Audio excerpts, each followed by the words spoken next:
Hi, I'm Ian, and welcome to Ghosts and Bears, the podcast where we tell you the actual ghost story with the actual history in the actual place. Lighthouses, they're creepy, isolated, and often deserted, and almost all of them seem haunted. Fisgard Lighthouse actually has a reason to be all three. We'll find out more as we chat more with Andrea from our last episode and talk about the ghosts of the lighthouse.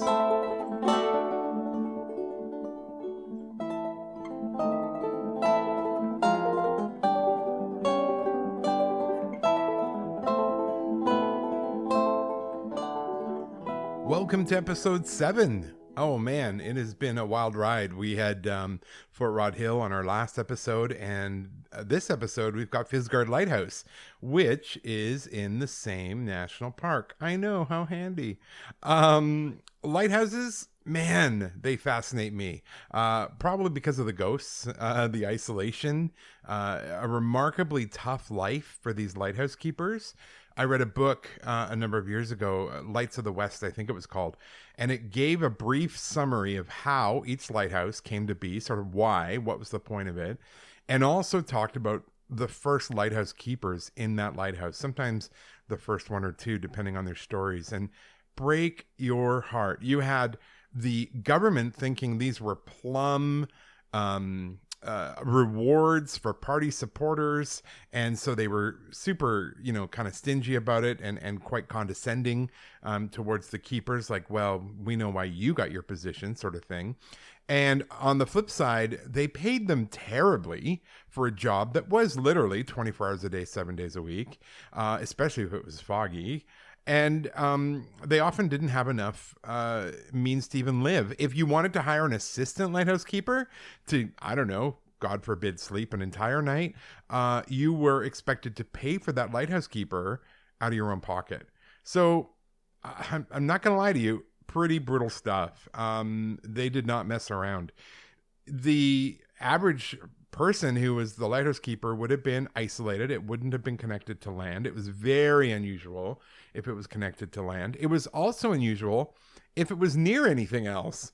The one good thing about Fisgard was that it was close enough that you could row a dinghy across the Esquimalt Harbor and you could get to the main city of Victoria. But that was unusual. A lot of these places were so isolated, so far up the coast, so alone.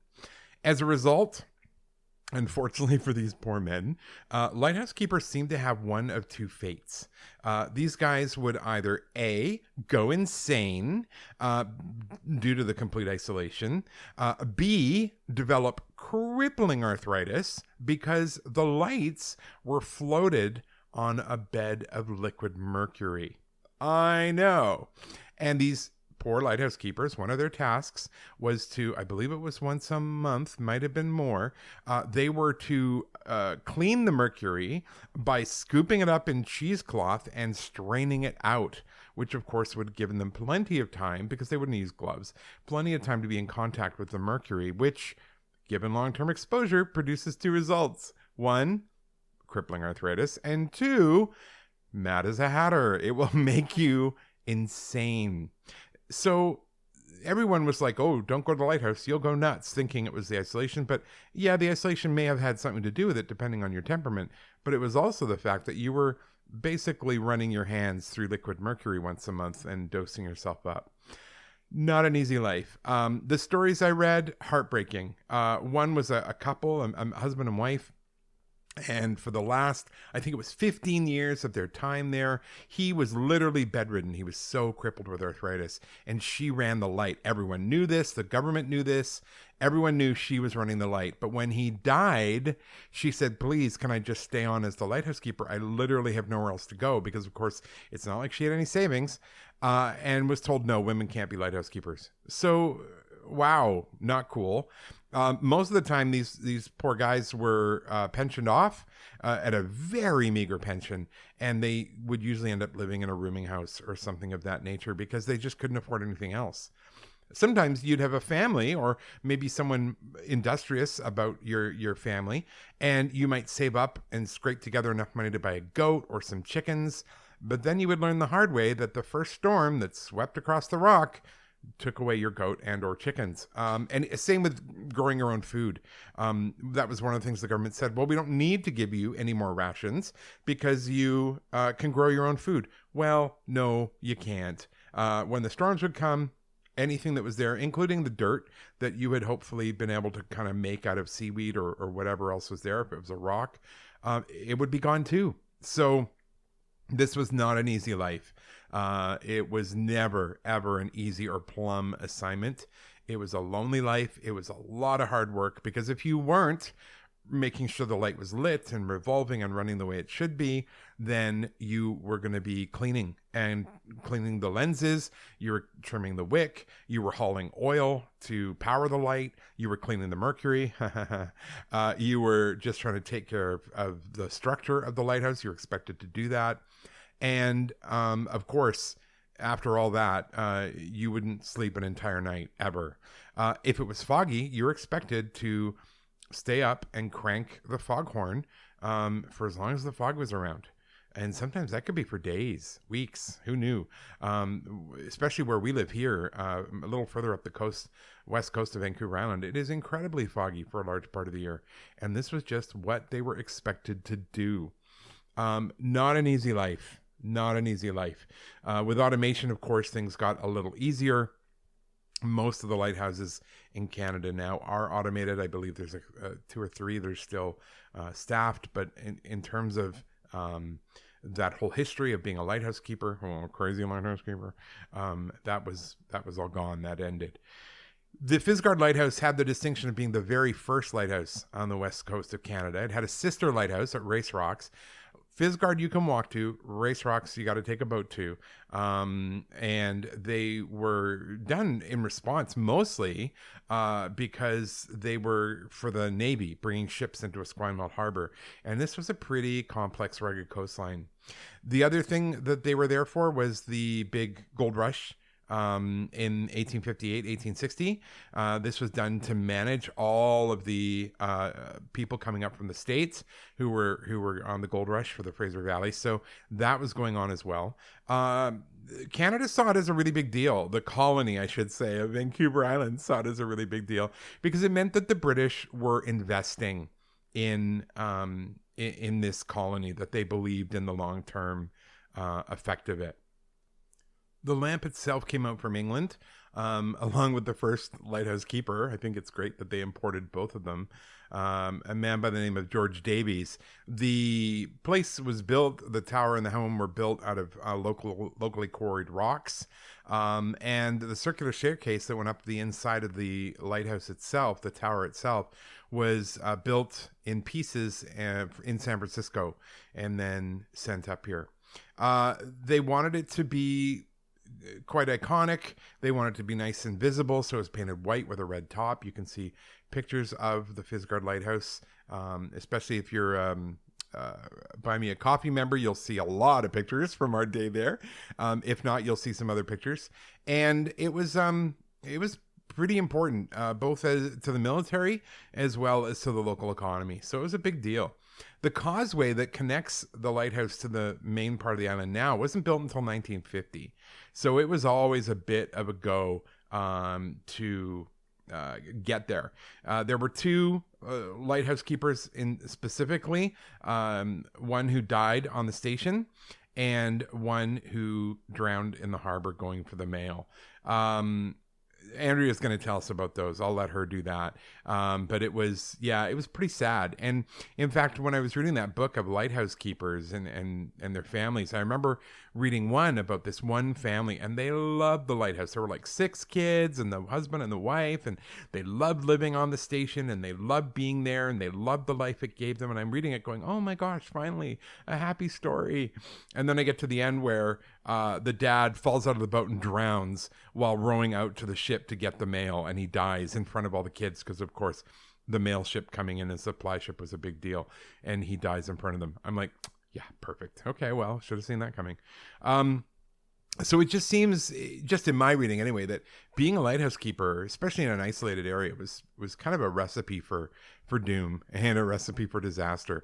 The one thing you'll also notice is in the history, they don't last very long most of the time. Some of them, not even a full year. And they seem to go through them quite quickly. And I can understand that. But again, you had this disconnect between the government, who was responsible for staffing them from Ottawa, of all places, where they probably didn't even see a lighthouse, and the actual people doing the job. There was a massive disconnect over what it was like and what the life was like and the job was like. So I just can't imagine that level of frustration and that feeling of being abandoned and that feeling of being completely ignored by the people who were supposed to be taking care of you and who were supposed to be, looking after you. It must have been awful, because not only, we've all had jobs like that, I'm sure, where we feel that way, but to be physically that way as well, I think would have been quite striking. So, without further ado, we are going to head off to Fisgard Lighthouse. We sat right on the edge of the ocean, and there's a picture of the three of us, which I will ensure goes up on social media, that I love, because you can see the lighthouse behind us, and we sat right on the edge of the rocks. So Jason and Andrea were facing out, and I was facing the lighthouse as we had our story discussion, just to give you a bit of a picture of where we were and what the setting was like. It was a gorgeous day. It was windy, but it was so beautiful out. And it was just a really great day. And I have yet to see a bad picture of the Fisgard Lighthouse. It is just one of the most picturesque places you'll find. So without further ado, we're going to head way back into the 1860s, and we're going to go visit the Fisgard Lighthouse.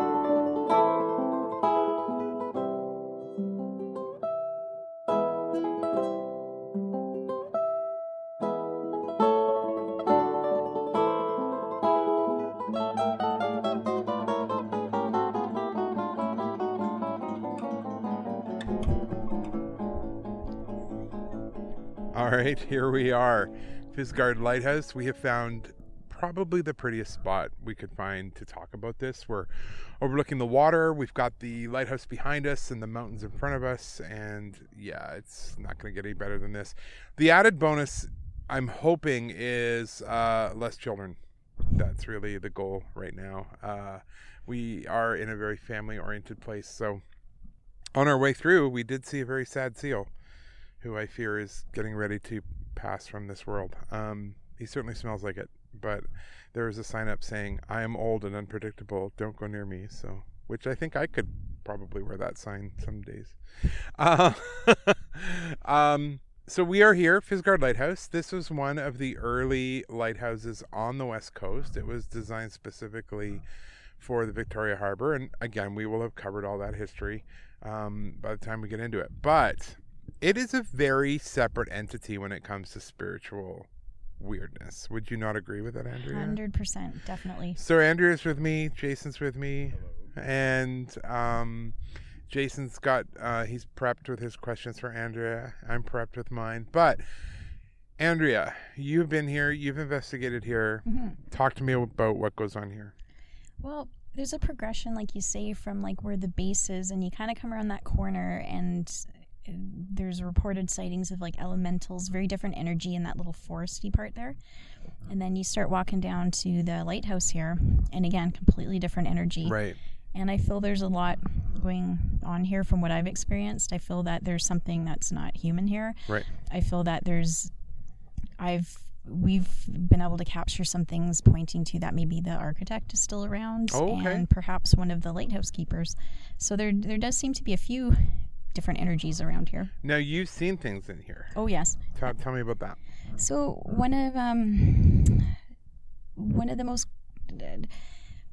credible pieces of evidence I've captured here that I really believe is one night, again, at that public investigation coming out, I was the last one coming out of the lighthouse, and it was clear sky but pitch black, and I saw these two round kind of white energetic balls floating towards the lighthouse, and I'm always very logical, and I'm like, what's that? And thinking, well, it's not a plane, it's definitely not a shooting star. Right. I couldn't really figure out what it was, so I'm like, take out the camera. So I caught these on film, and I always take pictures like click, click, click. So we know there's a progression in a short period of time, and then all of a sudden this mist formed out of nowhere, and in the photo it shows that there's to me, it looks like a tall man. You can see the eyes, a beard, slender, and from pictures that I've seen, resembled the architect. Oh, okay. So I obviously can't say for sure, but it vanished within seconds, and it was not.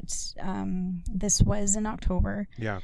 But it was not a foggy night, right? Because I made sure I walked around here. I checked the bay, and there wasn't anything. Yeah. You know, maybe a few occasional clouds in the sky.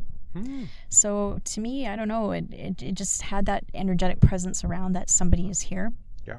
And I mean, I was close enough to see there was nobody else standing around the lighthouse. Everybody else was down below. Yeah.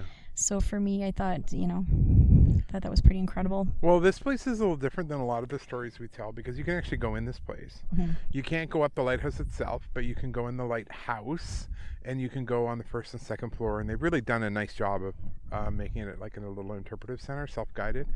So this is unusual that you can go in the house, and you've been in there before, and you've experienced some not so good things. Yeah, I definitely feel that there's something non-human in there, and it's menacing. I mean, I not sure how to describe it. I do have some photo evidence of it. One of the stories when we were quietly allowed to investigate here. Yeah. This was during the day. So like you said, you can't go up to the lighthouse, but you can look through like that wire. Yeah, you can see the staircase up the lighthouse, yeah. Yeah, and so it's pretty great. One time looking up there, a couple of us heard footsteps up there. So we're looking and trying to see, and all of a sudden you see just this dark figure of feet going back and forth. What? And we were like, well, what is that? And we asked one of the rangers, is there anybody up there? Is there any chance anybody's up there? Yeah. And they confirmed there's nobody up there. Wow. And we didn't want to say too much because, yeah, obvious reasons. Yeah. But that was pretty incredible. But I don't know. I don't really know what it is, but it's curious. It does make itself known, and I don't know. It's interesting. Now, there's been some tragedy here. Jay, do you want to talk about that a little bit? Yeah, one of the lighthouse keepers here, he was one of the lengthier ones, as I understand, W.H. Bevis. He died on site. Now, I noticed when I was looking this up and checking it out, after he passed, there are a number of lighthouse keepers that turned over, Very quickly. Yeah, 2 in 1 year, actually. Wow. In 1898. I don't know if that's because they got paid only $100 a year for compensation, but they were paid pretty badly. They were. It's possible that they felt a presence that they could not explain and all that. But you figure WH was still on duty? Yeah, and another one that had passed away in the harbor here was Joseph Dare. He had a 4-year term at this particular lighthouse. So I don't know if the combo of them having their bad luck here was amongst the situation that caused a few. Like, it's interesting, Joseph Dare passed, and then 2 that same year went through this lighthouse. Wow. And then almost and like there was a disturbance for a while, and then it settled down. Yeah. So Joseph Dare passed in 1898, and then in 98 there were 3 subsequent. Wow. Right, and then the last guy from 1898 stuck around for a couple of years, but not long after that, and then another one then a year after. So I can't really tell if that's the compensation, or maybe it's their bored of the job. But I definitely feel presence in that lighthouse. Yeah. Now, I was just going to say, Joseph didn't go well, did he, Andrea? Tell me about a little bit of his history there. Yeah, poor Joseph. He had a history of being very accident prone. Which is not good when you're working at a lighthouse. No. One of the stories, the first story I heard about him was, I guess, there really wasn't a lot to do around here. And I guess for fun, it's an awful story, especially me being into animal rights. He would, for pleasure, shoot the mink around here. And I guess one time karma kicked in and the gun backfired on him and basically blew off his face. Basically, his wife found him, I think, hours later and just assumed he was dead, got him help. He survived. Wow. Months later, I think he was able to come back to work. And so with her help, they allowed him to carry on being the keeper. Wow. So now poor Joseph had one eye, and just he was constantly having, like, just things happen to him that you're like, oh, you should not be a lighthouse keeper. No. No, your depth perception would be gone. That's for certain. Yeah. Yes. Wow. No Poor kidding, guy. eh? How close is that boat? No, looks far enough away. We're fine. Oh, the poor guy and his wife. And then I guess the story was that he was coming back from the bay here and passed away by drowning. Right. And we've had some things happen here that would maybe make us think that maybe he's still around. Like we've all felt it. We've heard other stories too. You just feel kind of disorientated and Right. kind of clumsy sometimes, and you kind of get the sense somebody's behind you moving things, like nothing menacing at all Right. in that sense, but Right. just that somebody's working and busy. And yeah, we've just made a few connections thinking, well, maybe he's still here. Yeah. Well, why not? Yeah, well, maybe he has unfinished business with the minks. I'm going to guess, I mean, most people who had lighthouses tried to keep some of their animals because, as Jason mentioned, the pay was garbage. So they would often try and have a goat for milk or chickens for eggs. So that could have been the other reason he was trying to shoot the minks, was minks they don't just come in and kill one chicken. I can tell you this from experience. Minks will come in and wipe out the whole flock for fun. That's right.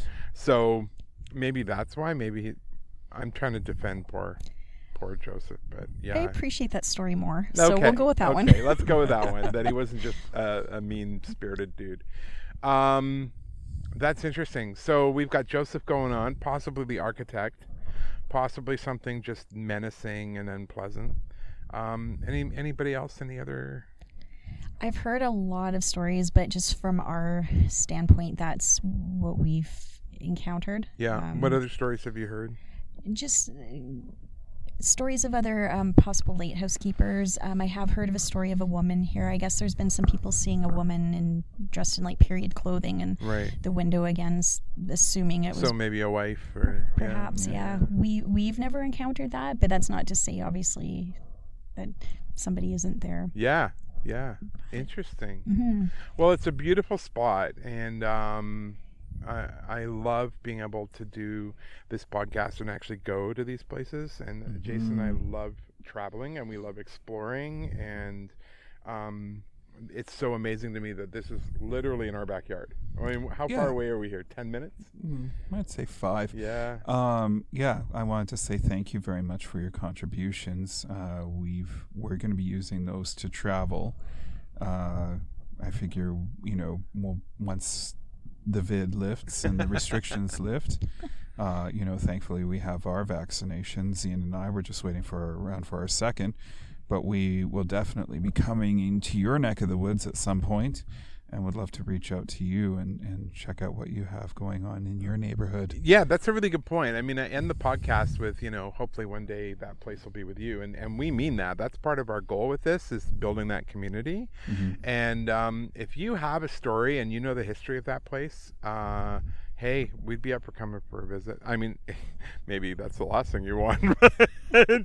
But no, I'd love to hear people's stories and experiences, or even just, stories that they know about. And then we'll come and check it out. I think that'd be amazing. What a great, cool thing to do, is literally go out and get these stories from listeners. And be on location, get some nice, I love it. Nice footage and pictures. And oh, that's the base. If you can hear a chime, we're very close to the military base, so that's what that is. Sorry, Andrew, you're going to say. I was going to say, I can vouch. You guys are great, so you're definitely come do stories with these two. Well, and hopefully, restrictions will lift, we'll bring you with us, and you can come and do some investigative stuff, and Jason and I will stay quiet and frightened in a corner. Okay. Well, Jason will do it. I won't. I'm not afraid of it. Well, I can say and speak for all of us on the team, our answer is always yes. Oh, nice. Thank you. That's amazing. All right. Well, thank you for being with us here at Fisgard Lighthouse. Again, if you get the chance to come here, absolutely come here. I mean, we bought an annual pass and it was $16. Like, it is not an expensive place to come to, but it's just a stunning place. Bring lunch, hang out, wander around, just learn some history, see some beautiful things. And it's probably got one of the best views of the mountains and the harbor anywhere in the Victoria area. Yeah, the Olympic Mountains are stunning. Yeah. Yeah. We keep looking at the Olympic Mountains going, we get to go be there over one on the day. Pacific Coast Highway. We did the last major trip. We did 7,000 miles in about 21 days in our little sports car, and it was funny when we went over. The border guard basically said, "In that." Yeah, where are you going? And Jason described where we're going, and he goes, "In Washington, Oregon, California, Nevada, with a Utah, rear trunk the size of a cooler. Wyoming, Montana. We did Arizona as well. Yeah. Idaho. So you think we're kidding about coming to talk to you about your stories? No. We are totally down for that. That is something that makes us both very happy. So we'd love to meet you and see you and hear your stories and the history. So keep that in mind. Tons of fun. Thank you from beautiful Visgard Lighthouse, Victoria, BC. Yes, thank you very much. Thank you guys for having me again. This is always fun for me. So. Love having you. We're grateful. And Thank thank you you for bringing us coffee this morning. Yes, Keep it thank you going. very much for the coffee. 100%. We need it. Yeah, Definitely worth checking this out. definitely. Thanks for being with us. Take care. We'll talk to you again soon. Bye.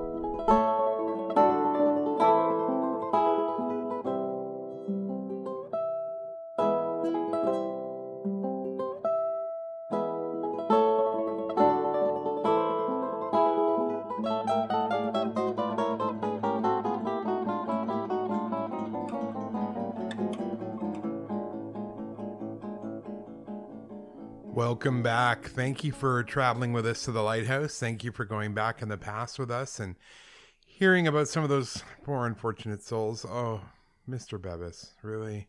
Couldn't you pick something a little more sedate?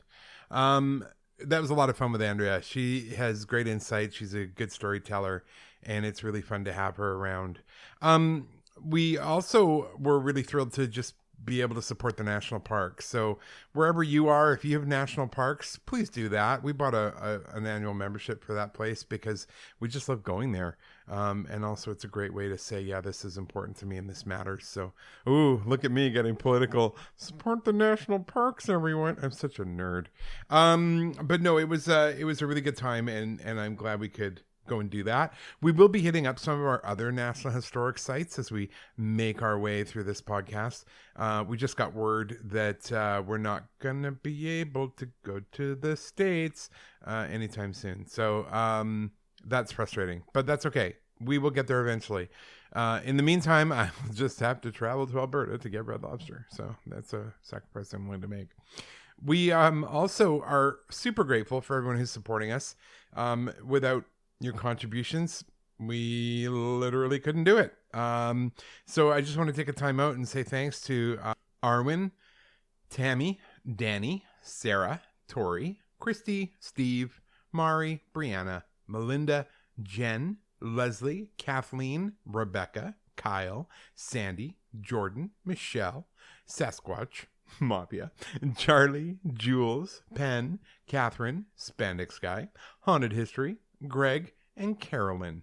I am so grateful for your ongoing support and your continued support. And please, if you're thinking about becoming a Buy Me a Coffee member to support the Ghosts and Bears podcast, we would be grateful for that. And if you have any problems with it, like, you can't get it to work, you can't find us, just send me a message, Facebook or Instagram. I'm happy to help you out.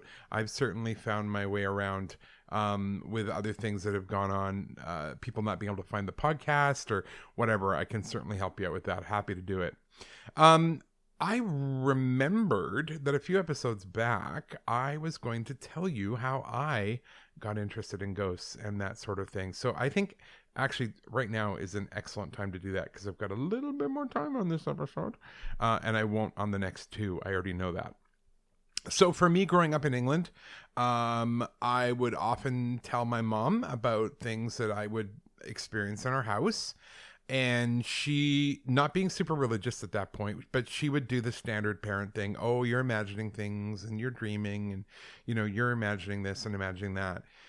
And everything kind of solidified for me in a unfortunately in a fear-based way. I was very excited about going on vacation. This is right before we left England to emigrate to Canada when I was about 4.5. And we were going to this place called The Barn. And it's very popular in the Lake District in England to convert barns, or from what I can tell, pretty much anything that's going to make money, into guest accommodations. And that's what this was. It was an old, beautiful slate barn. And our neighbors had gone, and I was good friends with them. And my one neighbor had said to me, "Oh, my sister and I slept in the downstairs room." And well, that was the epitome of what big kids did. So I'm all in. And the downstairs room turned out to be a room that was literally down about 3 steps into the lower level of the barn. And it was just this great big bedroom with 2 double beds in it. And then upstairs, and you went up, that was the main level. That had the other bedrooms. It had the kitchen, the living room. And the bathroom, interesting enough, you had to go past the entrance to the downstairs bedroom to get to the outside bathroom. And that was pretty common. Then this was in the 70s, mid 70s. And so a lot of the old buildings didn't have indoor plumbing. Some still don't. We got there, and I remember very excitedly going to go down into that downstairs room. And my mom went down there with me, and I went in, and I pretty much turned around and came right back out. And I said, "Oh, no, I'm not staying there." There was something so dark about that room. Just fear, 100% fear-based. There was something very, very not good about that room. And of course, at 4.5, I couldn't articulate it. I wasn't supported in that articulation anyway, because, my mom was doing what she thought was best. But I knew that this was not going to work for me. This was not somewhere where I was going to be able to sleep. And in fact, this was not even somewhere I wanted to be alone. We were staying there for a week, and as the week progressed, I got more and more scared of that room, to the point where if I had to use the bathroom, I would ask one of my parents to stand outside the bathroom door, blocking the steps to the downstairs room. Like, I can't tell you the intensity I felt this fear. We were just about to leave. We're leaving on the Sunday, and I remember it being like a Friday, and the newspaper, my dad had gotten a newspaper, and inside of it was I think it was called the Radio Times in England, because they're classy that way, but it was basically the TV guide that came free with the newspaper. And on the cover of it, I'll never forget this, it is still burned in my brain, there was a man and a woman, and they were very pale, and they had long, straight hair, and she was playing a harp, and he was, I think, had a violin in his hands or something. And they looked really off. They looked off to me. And I said to my dad, "Oh, what's that? Who are they?" And he said, "Oh, those are vampires." And I said, "What's a vampire?" And he said, "Oh, well, they suck your blood and they kill you." Did my dad, who looking back now was probably a touch autistic, did my dad explain to me that these were in fact not a direct threat to my survivability? He did not. And my little 4-year-old brain transferred that incredible fear and stress, realistically, that I'd been feeling all week onto that image of those vampires. And for the next, I'm embarrassed to tell you, I think I was about 13 before I would sleep with the covers not over my head. In the summer, I would bake like a potato. I would sweat. It didn't matter, because if I was under the covers, the vampires couldn't get me. And that was legitimately one of the biggest fears once the sun went down, was that vampires were going to get me. It sounds ridiculous. I felt ridiculous as I got older, feeling that way. But I had nowhere to put that fear. I had nowhere to put that incredibly powerful emotion that I had been feeling in that space. And that's where it locked on to. Looking back now, of course, it all makes sense. But at the time, it didn't. As I was growing up, I would experience things quite often. I would go into churches and I would experience them. I remember we went on a youth group trip once, and we went to a church. This is in Alberta, and I don't want to name the name because that's not fair to them. But I remember we went on a road trip, and we were going to sleep in the church. This was the plan. And then we would go to church there on the Sunday morning. We got up there, and I walked into the church where we were supposed to sleep, and I said, I'll be in the van. And the youth group leaders were like, "Well, you can't sleep out there by yourself." And I'm like, "Well, I don't care. I'm not sleeping in here." I couldn't. It was absolutely terrifying. There was something so off about it. I could feel it. And at this point, I'm scared of anything that I'm not understanding, right? Because I have not been taught anything. All I knew is I felt it. My alarms went off, and that was it. I was not going to stay in the same place. And I slept in the van. One of the youth group leaders had to sleep in the van with me, and boy, was he mad. Because I just couldn't be in that space.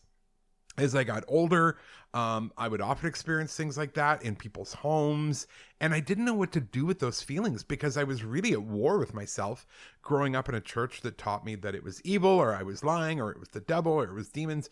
And this is this is all I had to do with it. I didn't know what to do with it. And ironically, it wasn't until I went off to Bible school. I know the irony here is so rich. And I met another person who had the same senses as me, who had the same sort of abilities as me.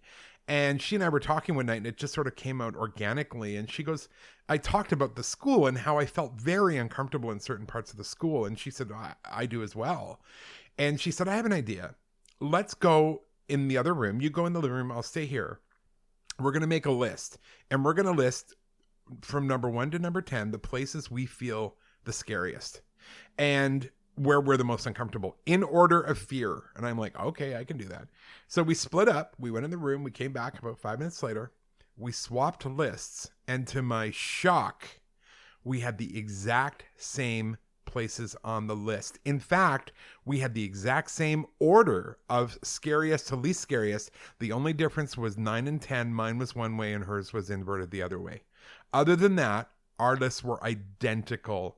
And that was the first time, and this is breaking my heart to recount it because I was 20 by this point. That was the first time that I ever thought, oh, I'm not crazy. There isn't something wrong with me. This is not just me. And it was so freeing because I had experienced these types of things my whole life and just never had anything to do with them. Now, weirdly enough, I somehow managed to cope in an odd way. I remember being 11 and I just sensed something really dark in our house. And our house was pretty dark spiritually.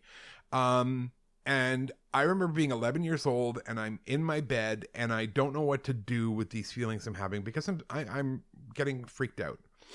And I just shut my eyes and I imagined myself filling up with the purest, whitest light I could ever imagine. And then I filled my room with it. I just sort of exploded it out of me, just shined that light out as brightly as I could. And then I imagined in my head pushing that light into my brother's room and then into the hallway and then the bathroom and the kitchen. And I literally went room to room to room, attic, basement, garage, even the back and front yards. I filled them with this blinding white light. And I remember saying out loud, if you are not from this light, you are not welcome here. And for the first time in a long time, I didn't feel the fear. And it actually lasted probably, I want to say 2.5, 3 weeks. And when that kind of wore off, it took a while for that fear in me to get to a point where I felt I needed to do something again.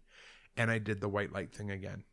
And I think that must have been my very first just sort of instinctive reaction of protecting myself, protecting my family, protecting my home without even realizing it. And then after that happened, I can remember being able to kind of, I don't know how to describe it. I call it, when I wrote the book, I didn't know what to call it either. I think I called it my spidey sense because that's what it felt like. But I was able to kind of shut that down. And in my mind, what I saw was one of those great big heavy industrial roll metal doors. And if I would walk into somewhere where I needed to be, and I didn't have a choice, I needed to be there, I would teach myself to roll down that big industrial door and block it. There was even a clanging noise that I can still hear in my head. And I don't know where that came from, but I learned to just make myself safe. And I wish I'd had someone who said, no, you're not crazy and this is how you can protect yourself. But I didn't. And that's okay. The funny part is I came to find some solace in ghost story books, which, the psychological reason Ian writes ghost story books. I found some solace there to think, oh, I'm not the only person experiencing this. This isn't that unusual. There are other people who are experiencing these things. And that was huge for me. That was massive for me. And Barbara Smith was one of those authors. She's written, hundreds, a lot of ghost books, like so many ghost books. And her books were really helpful for me. So much so that when I was in my early 20s, she actually interviewed me for a book. And that was like, oh my gosh, the height of excitement for me was someone listening to my ghost story and not rolling their eyes was so refreshing. And it did get in the book. I had to change my name, of course, because I was working with the church at the time. But that was huge for me. That made just a massive difference. And then you fast forward and the ghost stories would really only come out, you know, you're at a dinner party and it's like 10:30, 11 and everyone's had a bit of wine. And that's when the ghost stories would start to roll out. And I could see that people were intrigued. And sometimes people would share their ghost story, but they would always qualify it. Like, well, I don't know that I believe in ghosts, but, and then they would tell you their experience. And it just became more and more clear to me that there were a lot of people who had these experiences, but we don't talk about them. I came up with a term, and I don't think I heard it anywhere else, but I might have. So if I did, I apologize. I call it the shadow history of a building. It's that other side of history that we don't talk about, that isn't written down for the most part.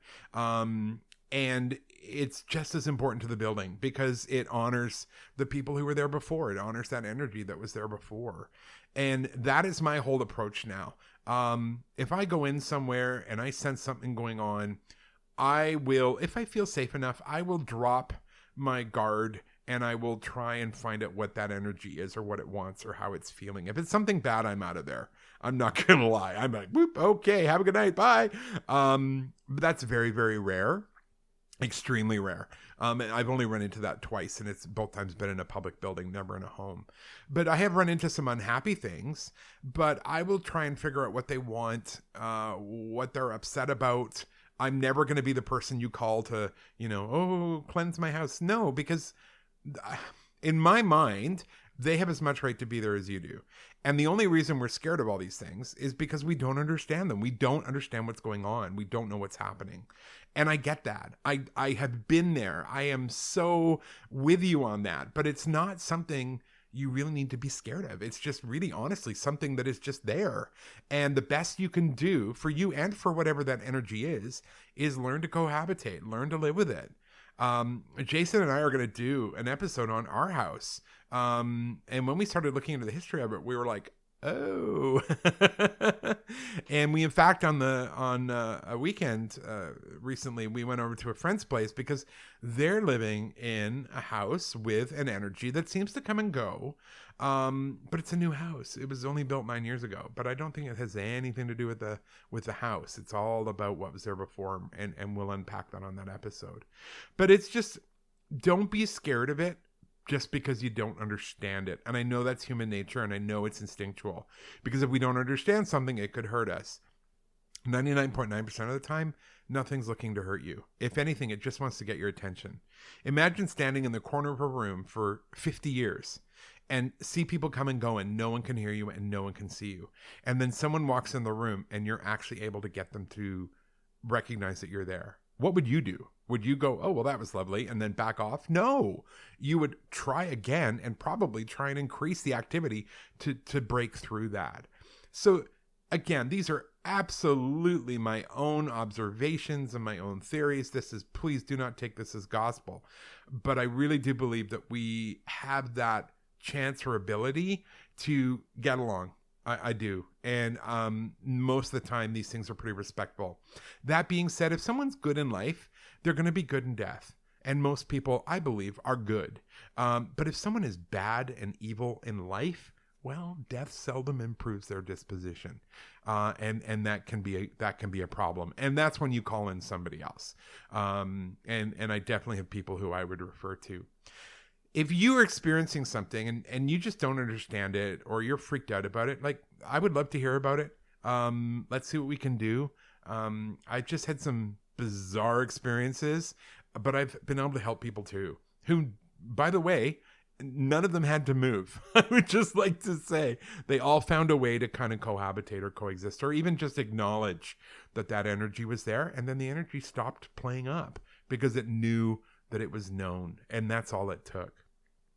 It's been a wild ride the last 5 years since I started writing my first ghost book. I've been doing ghost walks for 7 years now. And I remember when the book came out, when the book was finally published and in my hands, I remember thinking, well, there's no going back now. This is it. And then I reflected on my reputation, such as it was, and realized I really didn't have anything worth protecting. Like, I was just a guy. And that was actually quite freeing. I didn't care what people thought at that point. And I still don't. I have nothing to prove. I'm never going to try and talk someone into believing in ghosts, because we can only really believe what we've experienced. And I understand that. And for some of us, we experience it and we don't want to experience it and we pretend it hasn't happened. And for others of us, we're trying to find another path. And I just think embracing it, relaxing into it, and understanding it is just going to be so much easier than spending sometimes years in a situation where you were scared to death. I talked to my mom about that room under the barn a number of years later when I was all grown up. And I said, I was so scared of that. And you guys thought I was so ridiculous. And she said at the time, she said, no, I understand. She said there was something very off about that place. We never did go back. So I was glad to hear that. It was a small kind of affirmation that what I had experienced wasn't just in my head. So I want to thank you for joining us once again, you faithful people. The dozens of you who listen to this podcast. No, there's more than that. It's pretty great. I want to thank you for joining us again. It is always amazing to see how many people are interested and who are listening and who are participating in what we're doing. Please feel free, email ghostsandbears@gmail.com. Hit us up on Instagram, hit us up on Facebook. We're there. We'd love to hear from you. We love interacting with you. So please drop us a line. Also, the videos. Oh my goodness, the videos that Alex is making for us. Please check those out on the YouTube channel, Ghosts and Bears. Alex, he's an artist, and we're lucky to have him on our team. He and Chris McDonald, who has also been taking pictures for us, because of course Jason needs to actually be in some of these pictures. And Chris has come out with us a few times and taken pictures for us of different locations. So it's really cool to see this team grow and people bring their own gifts. I, as you may have noticed, have no abilities in the visual arts.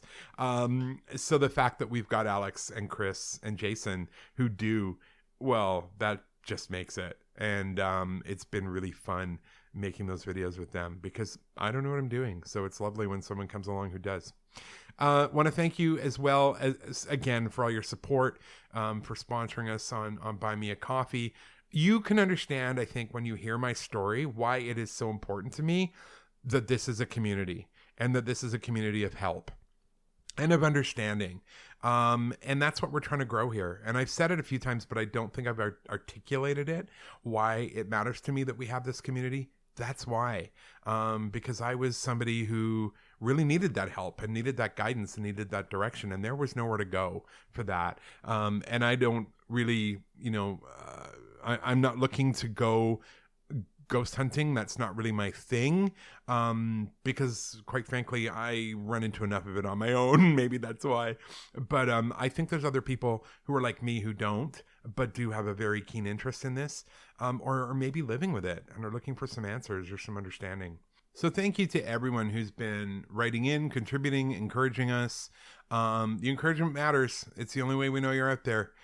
So please feel free to say hi. We would love that.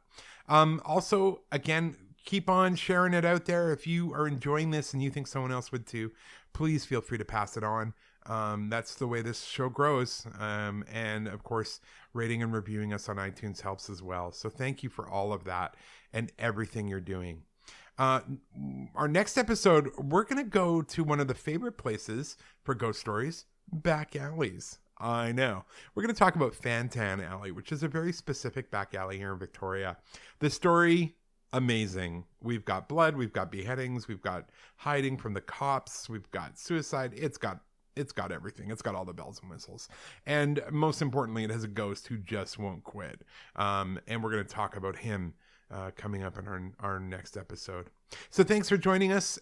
Do check out all the stuff we've got floating around there on social media, especially Alex's videos, and let us know what you think. Let us know what you think of the show. Do you enjoy it? Are you getting anything out of it? I would love to hear from you. thanks again. I hope you have a great week, day, night, sleep, walk to work, drive to work. I don't know what you're doing. But just do remember this. We've got the actual ghost stories with the actual history in the actual place. And hopefully, when the borders open, one day that place will be with you. Take care. Bye.